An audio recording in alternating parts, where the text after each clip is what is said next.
Good afternoon, everyone. Thank you very much for having us here on the Charlotte Motor Speedway Media Tour. It's very good to be here. We won't waste any time. We'll go ahead and get right started. But I do want to call out a couple things, especially for our still photographers as well as our video photographers. We're going to bring out all four of our drivers, allow some time for a quick group photo. Then Stewart Haas will come out, another time for a quick group photo. Our crew chiefs will come out along with our Vice President of Competition, Greg Zipadelli. That whole group will be here on stage, and then once everyone's good in terms of the imagery collected from that, our drivers and Stewart Haas will sit right here, and our crew chiefs and Greg Zipadelli will be seated in the audience prior to heading over to the room next door for our breakout session. So again, that's what we have going on. If you could tee up the music, we will go ahead and start with Ladies and gentlemen, the reigning NASCAR Sprint Cup Series champion and driver of the number 4 Budweiser Jimmy John's Chevrolet, Kevin Harvick.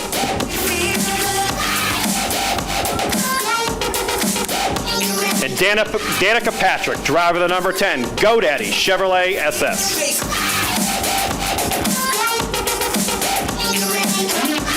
Kurt Busch, driver of the number 41 Haas Automation Chevrolet.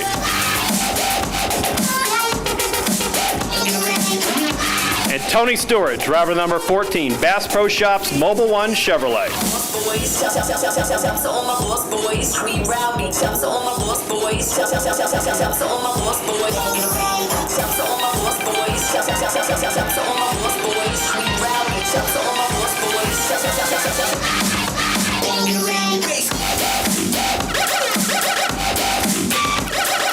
And the co-owner of Stewart Haas Racing, Stewart Haas.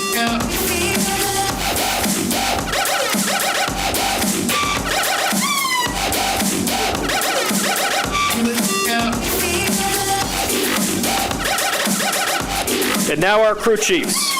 Rodney Childers, championship-winning crew chief for Harvick and the number 4 Budweiser Jimmy John's team. Daniel Canos, crew chief for Patrick and the number 10 GoDaddy team. Tony Gibson, crew chief for Kurt Busch and the number 41 Haas Automation team.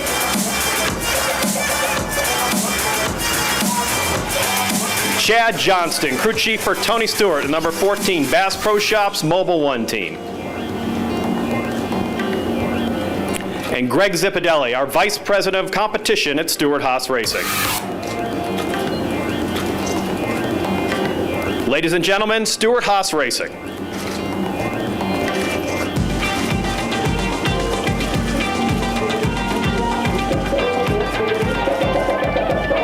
All right, if everyone's good from both a video and a still photography perspective, drivers, Gene, go ahead and have a seat behind us. Crew chiefs and Zip, we have reserved seating right over there in the audience.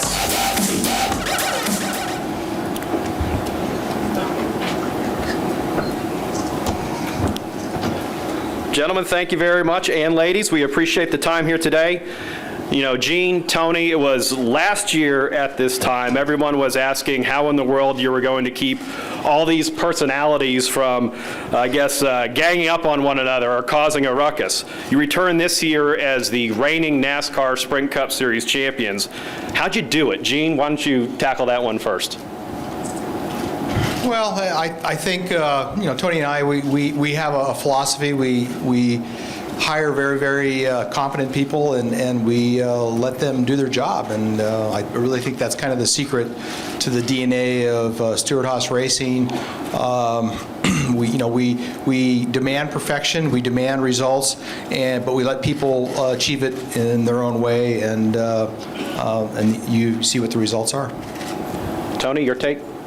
Yeah, I agree. It's, last year we sat here and everybody wondered what the chemistry of this group was going to be like, and I think we proved over the summer that, what everybody thought was a time bomb ticking, actually was a really good combination for the four of us. We have 4 drivers and 4 crew chiefs and owners that have the same passion and drive and desire to win races and championships, and, it's been a good combination. So, I think we knew from the start that we didn't know that we were guaranteed to win a championship with this equation the first year out, but at the same time we knew that the drivers and crew chiefs would all work well together. And I'd like to reintroduce Kevin Harvick, reigning NASCAR Sprint Cup Series champion, has a heck of a ring to it. How has it been atop the mountain? It's been busy. I think as you look back and you just look at everything that built up to last year, it's been very refreshing for me to have been a part of that philosophy that those two guys have talked about, and have a group of people around you that believe in what you do and have the results to back it up. So it's definitely been a lot of fun as we went through 2014. I feel like everybody's gelled well together and worked well together, and we just got to keep it rolling now. All right, and Danica, Patrick, Kurt Busch, this question is for you. Obviously, this organization has accomplished a lot, especially this past year. Your expectations coming into this season, Danica? Really to continue with the things that, was happening last year and the improvements made in the areas that I was looking to improve them, and also to develop new relationships. Obviously, with a new crew chief and a new group, we need to get to know each other sooner than later. So, I'll be putting a lot of hard work into getting our communication going as quickly as possible. But then after that, it's to kind of pick up where I left off with Tony Gibson and his guys that taught me so much and really helped me get, much further towards the front and qualifying much better and running much better. So I'm sure there'll be a little bit of a learning curve, but I think we can overcome that sooner than later. And Kurt? Well, it's to continue to build on the success we had from 2014, winning a race and making the chase. That's not what we're here to do. We're here to shoot for a championship. And so it's building on that first year's team chemistry and using those final 3 races last year with Tony Gibson. Our average finish was 8.7, and we qualified in the top 10 all 3 races. Those are the types of races that we know we're capable of putting together, and we need to do that these first 26 races with the Haas Automation Chevy and get things up and rolling. All right, we have 200 registered media on this media tour, so I'll stop asking the questions and I'll open up the floor to you guys. We do have 2 folks in the back with mics, so if we'll go ahead and raise your hand, state your name and affiliation. We'll start right over here with Alan and then Tom. Alan Cavana, Fox Sports, for Gene and Tony. When you look back on last year, what's more indicative of this organization, the championship win or the 3 teams that didn't run maybe as well as you wanted them to? Well, I really think that the championship win was kind of a surprise for everybody. Brand new driver and crew chief. That you just never know the magic that's out there. But I think the other teams, did well. Maybe obviously not winning the championship, but that's why we have 4 teams. It takes a lot of diversity, and you just never know, the challenges that are out there. And one thing about having the 4 teams is everybody does things a little bit differently, and coming up with just that right combination that every driver and crew chief is looking for is not easy. And I think Kevin and Rodney, obviously have that magic, and we were very, very fortunate that it came to win so quickly. So for that, we're very grateful. But it's not easy in this sport. So I think any of the other teams also have that potential to win too. Yeah, I think it's a scenario where, obviously Kevin and Rodney winning the championship is proof that we have the right tools in place to have that kind of success. It's just a matter of, like Gene alluded to, just putting the magic together, and there's definitely room for improvement with the other 3 teams, and that's what we've worked on in the offseason, is to try to bring the standard of those 3 teams to match what Kevin's done. Tom Jensen, Fox Sports 1. Kevin, when you announced that you were coming to Stewart Haas, you said the main reason you wanted to come here was to win a championship. It was the one thing left in your resume to complete. Now that you've done it, has it lived up to your expectations, and has it meant as much to you as you thought it would? I think it's probably meant more, just because of the fact that, in 2012 when we decided to make the move and had talked about the things that we wanted to accomplish, and that was to be competitive on a weekly basis and try to win a championship. And to do that in the first year just says a lot about the company and the resources and the commitment that everybody has to it. So for me to be a small piece of that and be able to accomplish what you've really worked your whole life for, and that's to try to win a championship at this level of stock car racing is something that still, to me, I don't know that it's actually set in 100%, just for the fact that you work so much to try to keep everything going on a daily, weekly basis, and then you accomplish your goal, and it's like, well, now you don't want to fail in the next year, so you don't want to let your guard down, and you want to try to be better than you were last year. So that, to me, is great motivation that Rodney and I have talked about, and that's really our motivation for the year, is to not let everybody down on the second year. We'll go with Wolfgang and then work our way to the middle of the room. Wolfgang Monser from Germany, Rennsport Press Agency. A question either for Gene or for Tony, whoever want to answer. We had a successful season last year, nevertheless. I think in any kind of motor racing, also in your team, you have an ongoing development in the technical side. Can you give me some details? If the cars are much different than last year, where the cars improved, aero package, suspension, engine? Is there anything particular which is different to last year?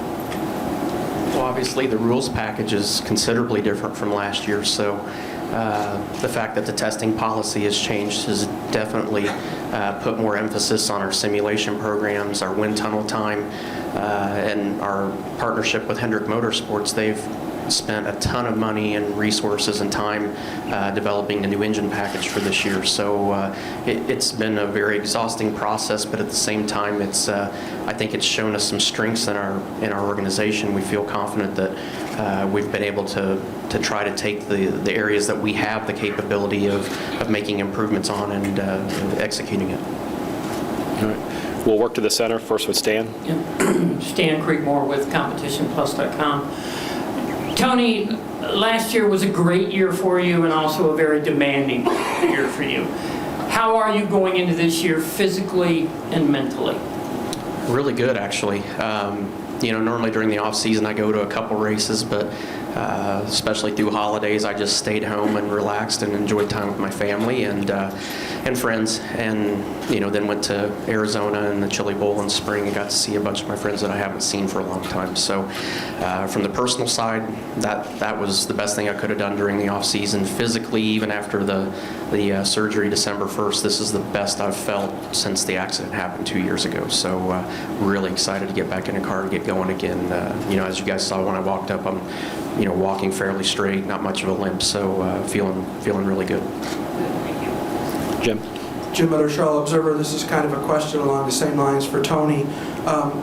So much has transpired over the last 2 seasons, starting when you injured your leg, and you've had 2 seasons that have been kind of abbreviated for one reason or another. Has your passion ever wavered for continuing to do this? It's probably made my desire more stronger than it's ever been. I'm not happy about the last 2 years of my life by any means, so it's given me more drive and desire to go back and get back to the old form that our fans and that our sponsors and everybody's used to seeing us in. So I'm looking forward to it. This is probably the most prepared I've been in a while for a season to start. Bruce Martin, Race Day on Fox Sports Radio. Kevin, how much did it really validate the changes of Chase last year? One of the season's big winners, a guy who won all throughout the season, ended up being the champion. Well, I think as a team we focused on trying to win races. I don't think we ever really tried to revert to the consistency part of it. We were racing for wins right up through Homestead, obviously winning the race, and the last 3 weeks I think we're 2 wins and then second at Texas. So it was the mentality was just the fact that that's what got us there, and that's what we needed to continue to do, and that's really the only way to control your own destiny. So if you have cars that are capable of doing that, and teams and everything around you that are have gotten to that point by winning, there's really no reason to try to change your strategy. And I think as there were some moments where going for wins and different things might have been detrimental to some of the guys that were racing to that point, that really allowed the 31 to be in that spot. I think that's probably what you're referring to. So I think to be able to go to Homestead and put that whole day together and be able to win the race and the championship was fulfilling for us too. I know it was great for the sport and everything, everybody that was involved in it. But I think for us to know that we went out on offense and were able to do what we did was very gratifying. we'll go with Viv, and then we'll come over to this side of the room. Viv Bernstein, New York Times. For Kevin, you're the latest driver to switch teams and have this immediate success. Matt Kenseth did it, and a couple other guys have done it. As you look back, was it more emotion or equipment that led to that? And looking ahead, is now Carl Edwards the guy to beat this year? Yeah, that's a good question. I think, for me, I was just tired of going to work. I didn't like my job. And that's just not a healthy way to be productive in this environment, because it takes a lot of work and effort and things to be competitive. And there's going to be ups and downs and a lot of things emotionally to deal with. So, if you have a bad attitude about the things that are around you and that are going on, you're not going to win. You're not going to beat the guys that we race against on a weekly basis unless you have your whole life in order. And whether it's racing, your attitude, financials, whatever it may be, that whole circle of life has to be together in order to be successful here. So it's for me to come over here and be with this group of people, was very refreshing for me, very motivating. And I think to see the support and things that came with that were very good for me. And I think as you look at this group and you look at the management and you look at the owners and the people that are around us, everybody's very similar in age and has a very similar approach to life and so for me it's good to be around people like that, and I thoroughly enjoyed it, and nothing ever changed. Everything we talked about happened, and everything that was promised was given. And you feel like you have to give everything that you promised as well, and that's what we're going to continue to do. Hill and then Kenny. Hill Overton, WIXC Radio. Danica, given your success, the pole at Daytona year before last, your strong run there, is this the race you look most forward to, and what are your anticipations? It's sure one of them, but I think it also just has to do with the fact that it's the biggest race of the year. Anything can happen at Daytona, so it makes it an exciting race, but it's also can be frustrating too. And I think that's why it's exciting for probably every driver to go into Daytona on some level, because I guess I equate it to almost like the Indy 500. It's so long that there are a lot of cycles that could have put you in the right place to win the race, and I feel like Daytona is one of those races that, given the right flow through the pack, you could have been the one up front to win the race. So I'm sure there's a lot of people that get excited about going there, but also get a little bit uncomfortable, or I doubt people are scared, but you can just as equally fail and not have a great race. You can be running great and finish 20th. I mean, that's just what happens at Daytona. But I think that as time goes on and I keep getting better and doing a better job and communicating better and being able to help out with the car more, I then start looking forward to other races more so, to be honest. I had some better races at tracks that, Atlanta comes to mind. That was it's one of the toughest tracks, and so to come down to the line for just about 5th place was a good race. So those are the ones that I start to look forward to more and more all the time because of improvements and growing as a driver. Kenny Bruce with NASCAR.com. Tony, you mentioned what Kevin was able to accomplish this past year and wanting to elevate the other 3 teams to get them close to where he performed. One of the things that stood out about Kevin and Rodney's team was not only were they fast, but they were fast consistently. When you look at something like that, how hard is it to get just pure speed for the other 3 teams? I mean, I don't know anything about it, so I don't know. I would think that wouldn't be that difficult to do, because you're all working on the same engines, and I know everybody doesn't like the same setups, but why is that so difficult, just that one area? It shows how difficult it really is, or we'd had all 4 of them doing it. But a lot of it with this package and how the setups have evolved in these cars, it is really about feel, and it's such minute changes can change that and make a driver comfortable in the car, and that's something that we've had to work hard to kind of find. And we were finding trends last year that helped, I think, throughout the season, but also are going to help us through the winter. And Danica and Kevin, were feeling a lot of the same things in their cars. Kurt and I were feeling similar feels in our cars together. So it was just figuring out how to work together, work with the crew chiefs and figure out how to not only take what we all had, but there were times when we tried what Kevin was running and I was slower because I wasn't as comfortable in it as I was with my package. So it's just figuring out trends and trying to figure out what are the positives that we're taking away from each car. And I think that's the thing that we focused on this winter, is trying to find the best of everything and trying to put them all into one package. Lewis? Gene, to your left. Louis Franco, Reuters. You've had some great success with Tony with expansion, and you're expanding into F1. Is there any other desires to expand? Xfinity, America's Cup, NFL? Do you like big challenges? Yeah, Tony and I, we're going to start a go-kart team. But no, I appreciate that. I think it's the challenge in life that makes it interesting. It's not so much, when you get there. And I like that challenge. I was kind of surprised, actually, even venturing into Formula One. I thought there'd be a lot more people that would be interested in it because, even though Formula One has a lot of distractions and problems, just like NASCAR has, it is Formula One. It is, like I say, the world championship sport, and everybody looks at it that way. It has a lot of history to it, and I like that. It has a lot of characters in it. I like that, and it's incredibly challenging, and it's not going to be easy to do well in it. So all those things combined make it the kind of sport that I'm interested in. Plus, it has a little bit of oil and grease and iron. So I think all those things just make it something I would want to do. As far as other sports, I don't really understand football or basketball, and tweaking on a basketball player's got to be tough. So cars are a lot easier to understand. Hard to build parts for them, yes. And other than that, I don't have really a lot of concrete reasons, but it is a challenge, and I think that anybody, just like these guys that drive these cars, that's part of the excitement, is trying to do something that other people don't do. Greg? Greg Engel, Cupscene.com. This could be for Tony or for Kevin.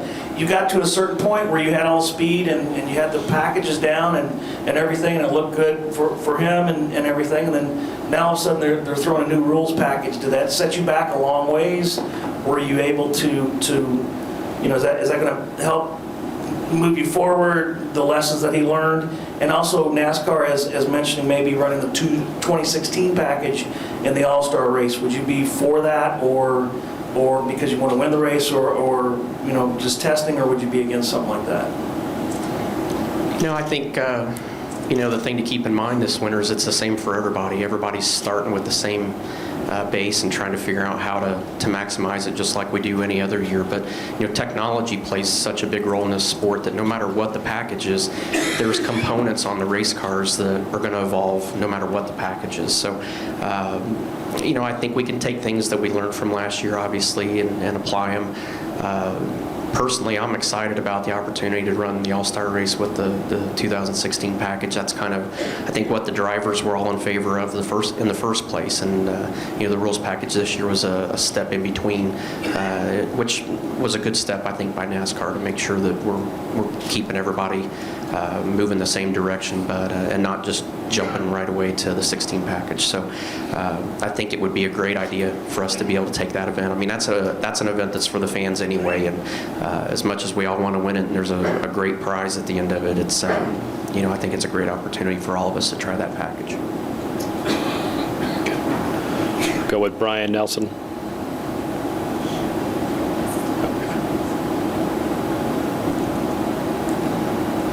Brian Nelson, Motor Racing Network. Kurt, Tony talked about how you two have similar styles and kind of felt the same things. Your feels were validated by your experiences, and then likewise, Danica and Kevin had some similar experiences behind the wheel.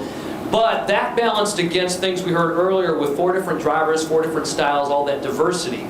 How do you balance the value of the diversity versus having somebody there to kind of validate what you're feeling and make that, how does that balance work out?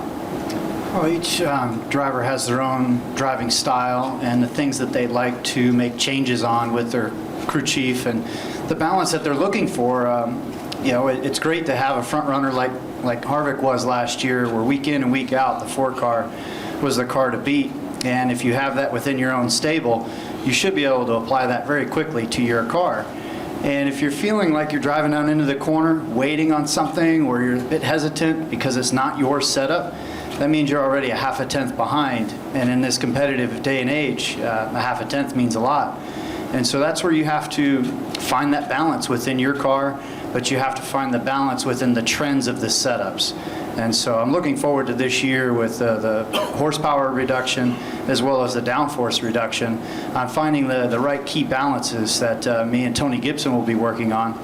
But I think getting back to somewhat of the balance that each driver likes, Kevin and Danica show where they like a little bit tighter of a race car, where Tony and I like a little bit looser of a race car. Some tracks that blends really well into, some tracks that put you at a small disadvantage. George? Yeah, Kevin over here, George Diaz with the Orlando Sentinel. You've come close a few times to winning a title, and you hit the reset button, and now you come back as a champion. Do you hit the reset button differently, whether it's emotionally in other ways, now that you do come back and you're the guy to beat? Well, I think there's a few things that go along with that. Obviously, there's a sense of responsibility for the sport, as the champion, to make sure that you do a good job of representing the sport and doing the things that you need to help grow it and be a part of it. And I think the second is obviously the motivation and being able to experience what you've asked to experience, and then being able to experience verifying the fact that it is way more fun to win the championship than it is to lose it is very motivating in itself. So, I think for me, I think this year is really not I think that's why it hasn't sunk in as much as it probably needs to, is just for the fact that, I've never been a real believer in gloating in anything. You just want to move forward and try to keep continually doing your job the best that you can. And for me, the winter is the time when you put all your personal stuff and life in general away from the racetrack in order as much as you can, so that you can almost ignore it, to put all the effort into the car and the things that it takes to concentrate on as you go through the season. So I'm fortunate that I have a wife and son that travel with me, and I don't have to, they're a part of putting life on hold. In a sense, I guess you could say, just for the fact that they're with me, so I can bring in that family aspect of things and keep that in order. But as far as everything else, or going on vacation or this or that, this is the time when we get to Daytona. It's about the race car and focusing on the team and the pieces that it takes to put that together.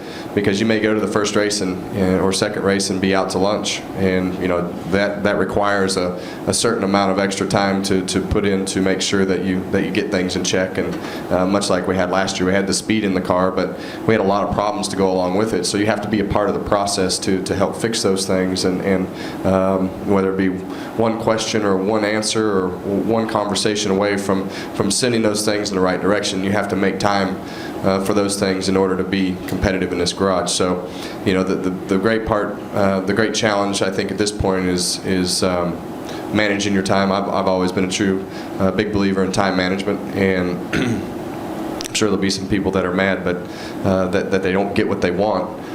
But in the end, this is about winning races and winning the championship, and I feel like we know from a time standpoint how we need to control it and doing the things that we need to do to continue to win and try to race for a championship. All right, we're going to get close to wrapping it up here. We'll look down here in the corner with a handful of questions. Tom Baker from Race Chaser Online and Performance Motorsports Network. This is a two-part question for Kurt. First off, this will be your first full season with Tony. Can you talk about what you and he are looking forward to, maybe what some of the challenges are that you're looking to overcome? And then the second part is, has there been any conversation at all? Could we possibly look forward to a second attempt at the Indy 500? Well, working with Tony Gibson, I was blessed to have the chance the last 3 races last year, and posting great results right away was fantastic. It validated the reason for a change and the reason to look forward to 2015 with so much excitement, enthusiasm, and that's shown with Tony Gibson lining up all of his crew guys, the guys building the bodies that are going to the wind tunnel right now, and just coming out of the gate as strong as we possibly can. I owe all the hard work during this off season to Tony Gibson and all the guys that have wrapped their arms around this 41 Haas Automation Chevy. And so it's exciting to have a tire test already done and to feel the racetrack with the new car and to just have Tony Gibson's years of experience on that pit box. That's what I'm looking forward to with tracks like Atlanta and Vegas, Fontana early in the season, just coming out of the gate strong with that experience level. And, it's nice to have Tony Stewart's blessing to run Indy and to have Michael Andretti, give me the access to come back and to give it a shot. But it's something we haven't talked about. There's been plenty of other things in this offseason to stay focused on. Joseph Walken, frontstretch.com. Danica and Kurt, you guys have a new crew chief now this year. How is working with your new team leader going to help you guys in 2015 after having a subpar season last year? Well, it's just great to have made the change last year and to get our feet wet and to, bridge that communication gap. It's always fun to, go to the track with new members and new people in different positions. But you got to work through, what are our strong suits, what are our areas that we need to work on, and we were able to do that in those final 3 races. So a lot of excitement building into 2015. I think subpar is a matter of opinion. I think in my second year in the Cup Series, there were certain things that I wanted to work on and we wanted to work on as a group, and I feel that there was drastic improvement there. While the overall championship position didn't really show for that, there was a lot of improvements in areas that we wanted to, and so I consider that a success. Moving forward with Daniel, it really just opens up new possibilities. I think with a new person, there's new perspectives and there's new ways of getting things done. And we're going to be working hard to put all of our best ideas together and stay positive and make our goals happen. All right, last question, take us home. Aaron Barnes, National Speed Sport News. This is for you, Tony. Just kind of curious, could you talk a little bit about how your relationship with Chad evolved from the start of last year? It seemed like you guys picked it up late in the year and had some better finishes. Yeah, I mean, I think from day one, personality-wise, we were a perfect fit for each other. And it's just like anybody else. I mean, when you hear people talk about driver-crew chief combinations, you hear them talk about it as a marriage, and you really have to be in sync with the person that's your crew chief. So, personality-wise, we're great from that. It's just taken a while for me to get used to the path that he was going down engineering-wise, and as everything evolves each year, you have to keep changing as a driver to catch up to it. So, I feel like getting that first year under our belt, and there's a lot of new people on the 14 car underneath Chad this year. So, I think a new group is a positive change for us as well, and should get us off on the right foot this year. All right, and before we break off to head to the other room for the one-on-one interview sessions, I do want to introduce a couple of people on the PR representation side. Ryan Berry is the rep for the number 4 team, and Kevin Harvick. We have Rory Cannellan with the number 41 team, and Kurt Busch. Proud to have Annette Randall join the team as the rep for the number 10 team, and Danica Patrick. And joining me on the 14 car will be Penny Copen Fender representing Stewart and the 14 team. So thank you very much. We'll give everyone some time to head next door, and we'll be there in just a little bit. Thanks for your time, everyone. Thank you, Ben. Appreciate it. Thank you. Good. Thank you. Good. Fine. How's the rest of your day going?